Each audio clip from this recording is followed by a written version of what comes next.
guys, Aaron, and this Plattner situation in Maine and more has come out now Hold on one about second, Chris. who's Welcome to the behind it. Liberty Collaborative, where the past meets the present in the fight for freedom. We uncover the roots of liberty, spotlight the people who shaped it, and explore what it takes to preserve it today.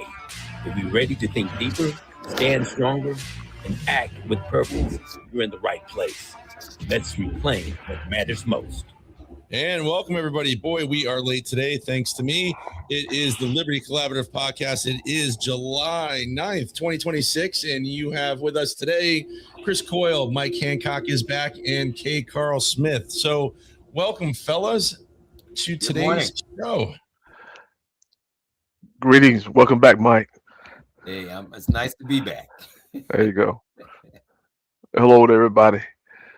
Oh, Chris is frozen there. Oh, there he is. Chris is on a train somewhere, so we'll see how good this works.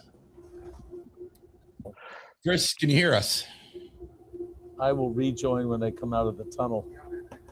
All right, I'll just move you off the screen there. So, what are we talking about today, guys? I didn't check the email. It's been a little hectic around here, so I just literally came in from an ag committee meeting over at the town hall. That's why I am running late. So, what do we got? What's on Chris suggested that we speak about these DSA candidates and in particular what happened with Prattner up in Maine. He stepped down. Oh my goodness! It only took rape allegations to get this clown to step down, but yeah. The Nazi tattoo wasn't enough. Bernie Sanders and others could still get behind him for that. So yeah, let's talk about this guy, and I'm going to keep an eye on the bottom of the screen to see if Chris joins us, and we'll bring him back up on the stage. But yeah, the Democratic Socialists seem to really have some issues on their hands with some of their candidates. Where would you like to start, Mike? Yeah, back. Yeah, thank you. The thing is, I look at Prattner and I see him. I mean, did you guys take a look at his 11-minute confessional last night? I didn't watch a lot of it. We were actually celebrating the 250th with July in the Sky last night, so we were watching some killer fireworks. But I caught a little bit of it this morning. And you can always tell when somebody's not being truthful because their eyes always go to like the left or the right. You can't just stare at the camera and talk at the camera and have a conversation with the people on the other side of the lens. He's looking up, he's looking around. Very uncomfortable. It was very cringeworthy, maybe like almost crying at times. Yes, yeah. Big bad. Yeah. Again, I couldn't take too much of it. I had to turn it off. I saw the BS coming before he opened his mouth up. Especially when he made the comment, the tattoo on his chest. He didn't know what he was. He didn't know what it meant. Come on, man. Yeah. Come on. I don't know how drunk you are. Matter of fact, if you're that drunk, we definitely don't need you holding office. Yeah. And to be honest, I have a few tattoos. I know people. You can't get a tattoo if you're hammered. I'm just telling you right now. You cannot be intoxicated. They will not do it because you'll just continuously bleed because of the alcohol in your system. So, right. That's just crap. The guy knew exactly what he was getting. They think we're stupid. Yep. That's what it is. And it's not just him. It's, when we talk about the problem with the Democrat Party, it's not really the people who are voting Democrats the problem. It's the leadership of the party that you keep voting for is the problem. I think about my parents were Democrats for a long time. They were not socialists, but the elites to keep voting for, that's the problem. That's what we're talking about. Yeah. Because there's a lot of Democrats who share the same views that we have. They're frustrated. They want answers too, but the problem's not with you. But on to the point, you keep voting the same way. That's the problem. But you keep voting for the people who are leading this nation astray and who are habitual liars and think we're stupid. Yeah. Right. I look at the in Colorado and Denver here, there's a congressman. She's been there for 30 years, Diana DeGette. She was beaten by a Democratic socialist. And I was listening this morning to this Democratic socialist. I haven't locked her name into my head yet, but she was basically saying, it was in my study for my PhD that I came to the realization that the only solution to white supremacy is reparations. Let's make sense of that, guys. What would you say she's trying to do with that statement? Jay Carl, what do you got? I'm trying to find a correlation right now between the two. Because, like, say if you gave me reparations, then I can stop racism. No. I get that. What she's trying to do, I guess she's trying to push the envelope a little bit, create a little bit of conflict, controversy. You can stay in the media. What I immediately see, Yeah. because the left's gonna write about it, Oh yeah. Right. and unfortunately, the right will write about that mess too. Yeah. What else do you see in that, Michael? Well, what I see is something even more dastardly, which is what she did is she led with the fact that in her pursuit of a PhD, which sort of translates into, in my seeking of truth and knowledge, Right. where I actually came to this realization, which is just a bunch of BS, right? So she was appealing to people's ignorance about authority. A PhD means that, oh yes, I know what's right, and I know the truth. One thing about the DSA, Democrat Socialists of America, I was on the internet just doing some things. I came across somebody who's supposed to be a spokesperson for the DSA, and this person said that their philosophy, their agenda, has nothing to do, nor is it derived from Marxism. I said, okay, all right. So I go back and I read their platform that was approved just last month. It's called "The Workers Deserve More." Now, in that kind of Marxist right there, right? Just the title of the platform. But when you read the platform, there are direct parallels to Marxism. Oh, absolutely. To include get rid of private schools. Yeah. To get rid of the U.S. Senate. Yeah. get rid of electoral college. Yeah. Call for another constitutional meeting to rewrite the Constitution. That's pure Marxism. Absolutely. So don't believe the BS coming from these people who think we're stupid that the DSA candidates, Democrat Socialist candidates, are not Marxists. Read the platform. They are devout Marxists. They're just trying to fool us because some of us act simple sometimes. We got to stop being simple, be more informed. Get a copy of K. Carl's book, Douglas versus Marx, and find out what's going on. Yeah. Yep. Yeah. It's oh wow. Yeah. I mean, hey, maybe they're onto something. Maybe we're just wrong with the constitutional republic, and because it's only worked for 250 years so far, and socialism works everywhere, right? All those countries that there's socialism. Well, here's the thing. It brings the point up. So when I put the Douglas versus Marx together, the Battle for America's Soul, and I tell people all the time, Douglas crushes Marx. Not because we rigged it that way, not because we diminished what Marx had to say, because he won, because number one, he was right. Number two, because here we are in 2026, we have the opportunity to look at the 20th century when Marxism was implemented in various countries. It has always failed, always produced misery, poverty, and mass murders. That's why Douglas wins, because they didn't have that by Douglas' time, but we got that now. It doesn't work. Yeah. Now, system we have, it's not perfect, but by all means, but it is the best out there. But we got to stay, Douglas said, the price for liberty is eternal vigilant. We got to remain vigilant to make sure our country lives up to our creed, and that we practice issues and our policies are in line with serving humanity and stick to our Constitution. Basically, what I'm saying. Yeah, absolutely. And one of the things that I have observed is this: when you go back and you take a look at Marxism, it all revolves around this idea of the rich and powerful, the elite, the bourgeoisie, right? And it contrasts them to the proletariat. And the idea is that the bourgeoisie, they're the powerful, and so what the proletariat wants to do is crush that powerful, and because power means that you're evil. Yet what they want to do is acquire power, and so I don't understand how their power, when they're in that position, is going to be any different than what they say the boogeyman, the bourgeoisie, is when they take what they will do. And in history, as to your point, K. Carl, has always shown, anytime that they take power, what do? It's off with their heads, right? That's right. Douglas said it's just a new master. Yeah, that's it's a new master. Douglas, I'm not going. I didn't fight for all this, Carl, in the debate to sell my God-given rights for a new master. He said, Carl, your system doesn't work.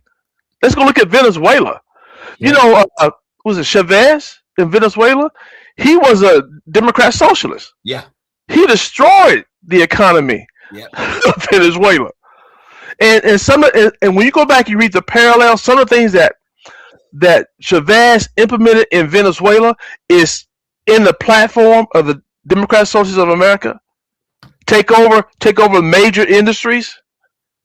That's in the platform.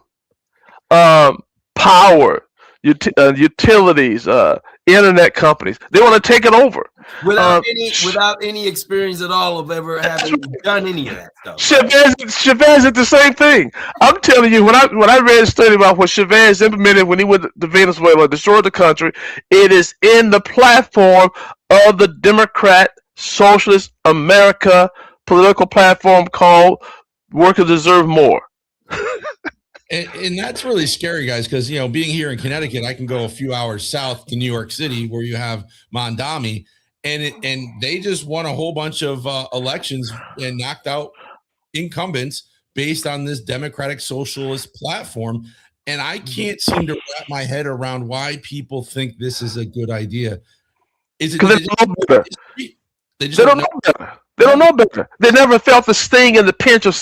They never lived under socialism. Yeah, well, the problem here is though, I mean, that's the illusion, is that people in some large part are actually buying into this stuff. The fact of the matter is that over time, what has happened is that those progressive policies have left people like totally disenchanted with the political process, which means the number of voters has gone down, which means that these progressives can become highly organized and actually then get enough people to the polls to win the day. So that's. I mean, they got to be careful. I'm talking about the left and how they're going so far left.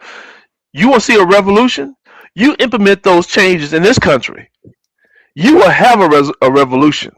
Yeah, we'll treat you like we did to Mussolini.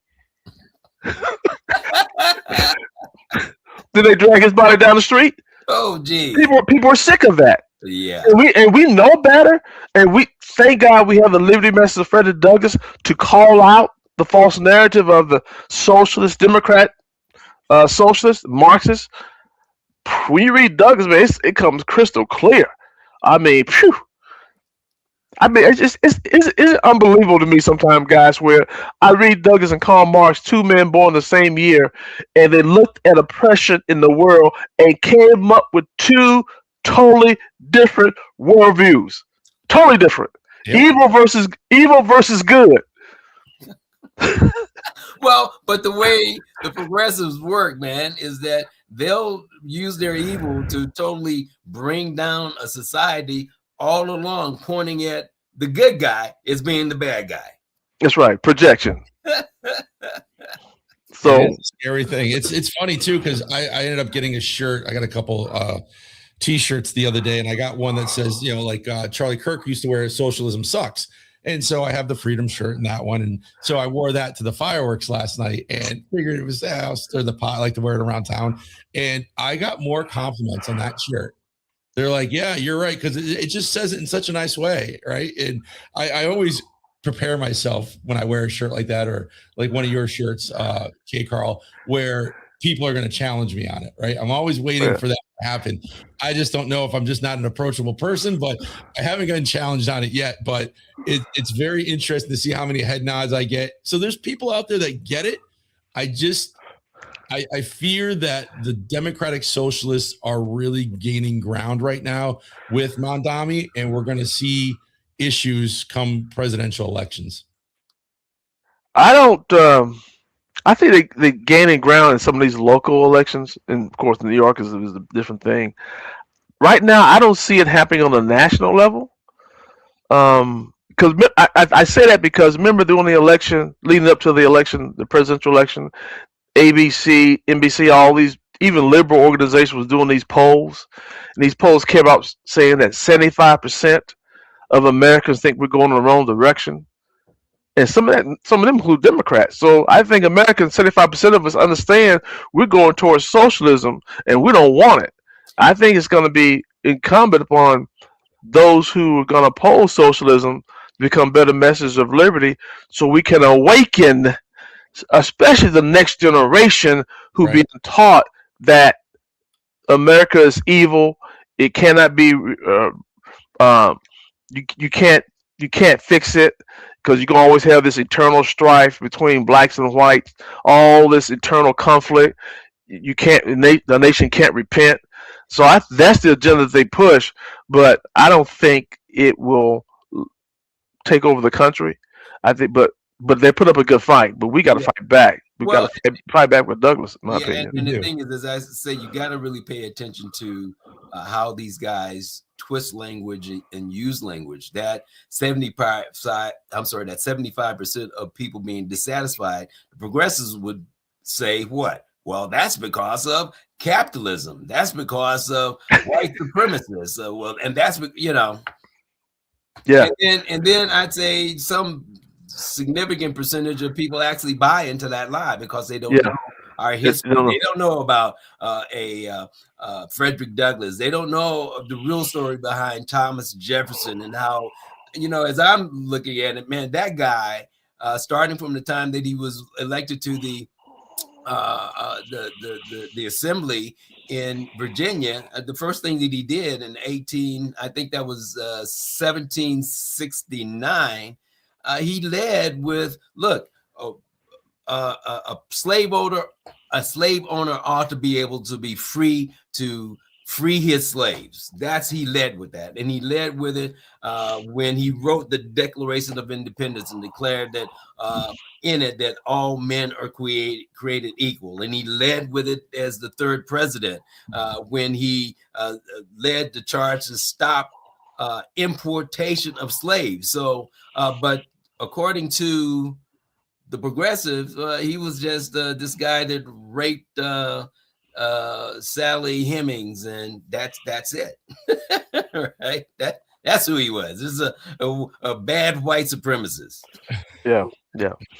Well, we even, of course, my dogs are barking. We even see that here in town. So we have a Human Rights Commission, and I don't really understand what they do. They really don't do much. They're just an advisory board, I guess. We have one of those here too. And so there's a couple people on there, and some of the comments, because they're very left, they're not fans of mine in town, right? The stuff that comes out of their mouth. Now, K. Carl, you were in the Army, right? Correct? Who? All right. You're also a black man, correct? I think so. Yeah. Just in case the people who are listening, this lady who sits on this committee said that black people are no longer allowed in the military, and we need to make people aware of this. And I was like, I've only been out since 2014. I missed something, or 2016, whatever it was.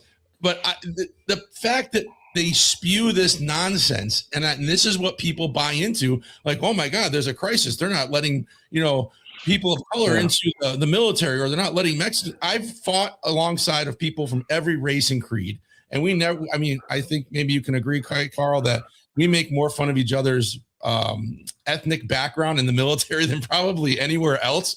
But it's just one of those things where I'm like, here's another committee in town where people are saying stuff that is blatantly not true.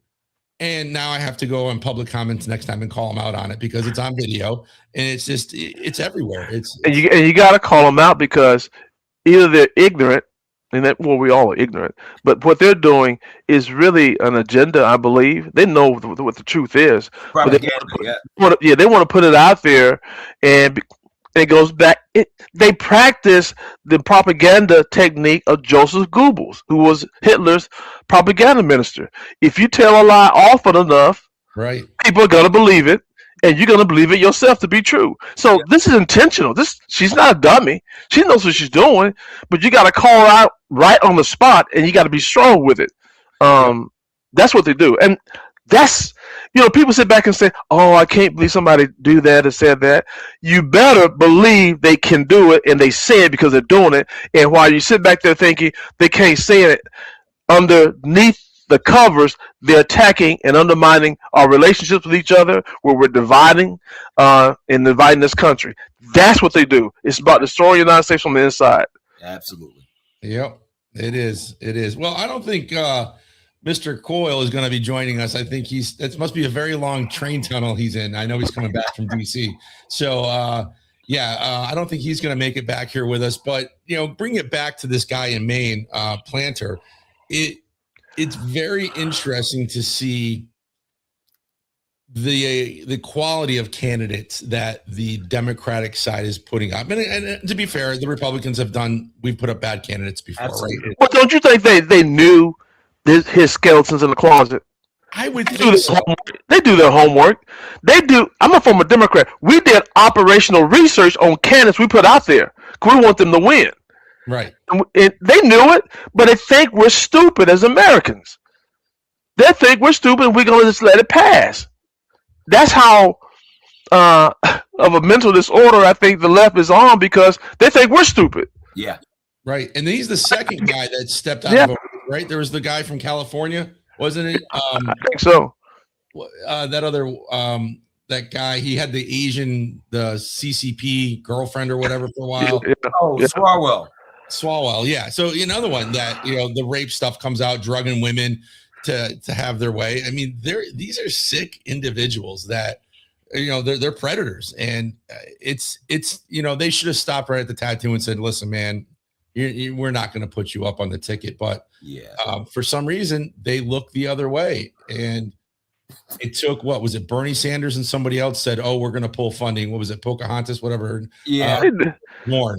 You know what they're doing now? They're circling wagons, trying to make, because it's been out of control. Now they're trying to put it back, the horse back into the corral. But look, they knew. I guarantee you, they knew about this guy. They knew it. Yeah. The New York number's going to come out. It's what's happened. The liberal press even had to put the truth out. Well, but after they originally hid it, right? Yeah. After they couldn't control it anymore, right? Oh, geez, this stuff is crazy, man. I read their playbook, and there's nothing new in it. Yeah, I tell you, it's evil, Doc. It is evil. I tell you some stories I personally been involved in and witnessed to as a Democrat of how they operate. Yeah, and sometimes. It's like a thug mentality, a gangster mentality. I'm telling you my personal experience. I can get into it one day, but this is not the place for it. But it's out there. I told you about the friend of mine I grew up with. My brother saw him at a restaurant one day. We grew up with this guy. He said what he does right now. I'm quoting. He said he gets paid by George Soros to play the race card. That's what he does. Those are the words that came out of his mouth, according to my brother who had lunch with him one day. Geez, if I could just get somebody to pay me for my white privilege card, I'd be all set. Unbelievable. That's a scary statement that happens. And getting paid very well.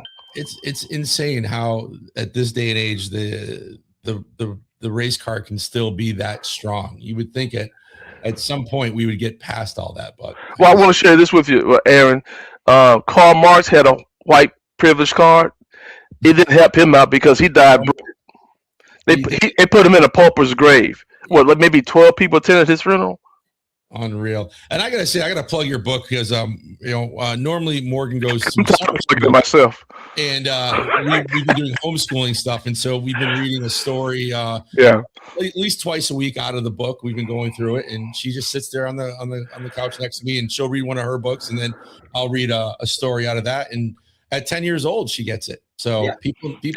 We got to start that young, because my concern is that we're fighting the school system, trying to make sure they educate our children on the founding principles. They're not doing it. That's the fight that may have to go take 20, 30 years, but yet we're going to lose children in the process every time they graduate from these schools that don't produce citizens who understand the founding principles. Yeah. So as a parent, as a grandparent, as pastors, as a pastor, we have to prepare our young people for the ideological battle that is going to take place. You know it's going to take place, so that's not really the question. The question is, will they be prepared to stand up to the indoctrination when it comes? You got to prepare them, and you prepare them by introducing to them the liberty message of Frederick Douglass, because Douglassism is a counter message to Marxism. 100%. You just got to know the arguments, and that's what the book is about. Yeah, and the thing that I would say is that it's not the battle that is to come; it's the battle that's been being waged for the last over 100 years. Right? It's almost like saying that the battle to come with Iran. Iran has been, kicking off in our ass for at least 47 years, and finally we're getting up and waking up and starting to do something about it. Why? Because you have a leadership that has the courage to say no more, and that's the thing that we've got to do. We absolutely have to educate people on our founding principles. Those founding principles are echoed and shouted through Frederick Douglass, and all of us need to understand that and actually begin to tell the truth about the history of this nation, about the founding of this nation, about who the founding fathers actually were versus the progressive narrative that they've created. There's one that says they were awful, evil, white supremacist, racist people, which is absolutely not the case. Not to say that a few of them weren't, because evil, it always is there to destroy what is good. But we've got to tell the truth, which is a more complete, a very nuanced story. That is one, when you learn it, you'll say, oh my goodness, what a wonderful nation we have, and what geniuses those guys that actually created this nation were. Yeah, absolutely. Okay, Carl, I got an idea for you. You need to take that Carl Douglass versus Marx book, and you need to get that animated. That book right there. You got to get that animated for kids. Oh, that's a great idea. A little animated series would be fantastic. Animation of the debate. Yeah. That'd be great. Yeah, that'd be great. Ooh, call me, K-Carl. We'll work on that. I love that. I don't know how to do it, of course, so I lean on somebody that's a bit smarter than me. We'll talk about that. Well, we'll lean on some AI to help out with that. Yeah, we can definitely make it with some AI. That'd be great. The production costs would be probably fairly small. Maybe $10. Can I read two turns out of the book? This is dialogue number 3. God uses imperfect people. I'm gonna read 2 turns here. Let me start off with Marx. So Marx says, Mr. Douglass, you keep coming back to this line, all men are created equal, but the men who wrote it own slaves. How can a document written by hypocrites be trusted to defend freedom? That's Marx talking. Here's Douglass' response. Carl, you measure men by their sins. I measure men by the truth they leave behind.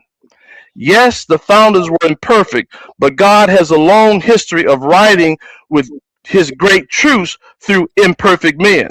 Moses doubted God at the burning bush, yet Moses wrote the first 5 books of the Bible.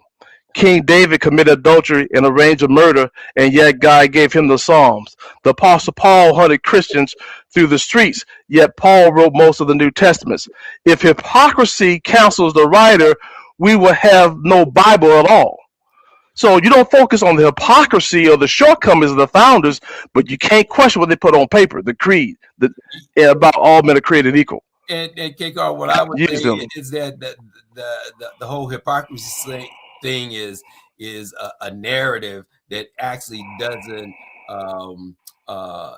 stand out when you understand what really happened. You understand that the guy that wrote all men are created equal inherited slaves, and you don't know that from the time that he inherited at that time and inherited slave, actually, if you freed a slave, you would have to take care of them for the rest of your life, which literally very few people at that time could afford. You'd also have to understand that when he got as a slaveholder, Once he was like, I think 26 years old when he was elected to the that governing body of that colony and stuff. From the very first time he got into a position of any sort of power, he was fighting against slavery and for people's ability to free their slaves. So that whole hypocrisy thing just falls on its face once you understand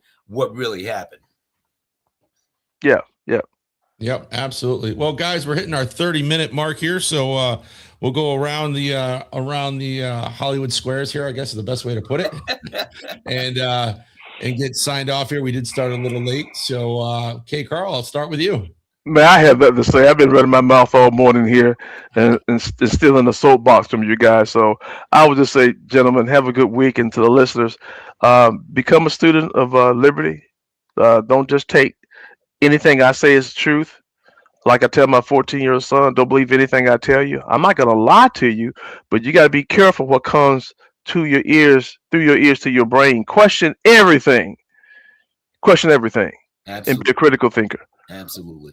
And the thing I would say following on that is that liberty, freedom, right? This whole thing that we're talking about is freedom versus force, good versus evil. And you've got to be able to discern, right? You got to understand the difference between the two. Douglas versus Marx helps absolutely with that. I always encourage people dig into what the Declaration of Independence actually said and what it actually did. And for Black folks that might want to believe the false narratives that, the Constitution and the Declaration of Independence wasn't about you, that's a flat out lie. Do your work. Absolutely. Well said, gentlemen. Well, with that, folks, as always, you can catch us here every Thursday, usually at 10:30 Eastern Standard Time, unless I'm running late. But this has been another production of the Liberty Collaborative Podcast. You can catch us on your, the Apple, wherever you listen to your modern podcasting app, you can find us on there. So with that being said, we'll see you next week at the same time.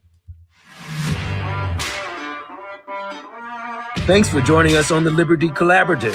If today's episode lit a fire or gave you clarity, share it and be part of the movement. Subscribe and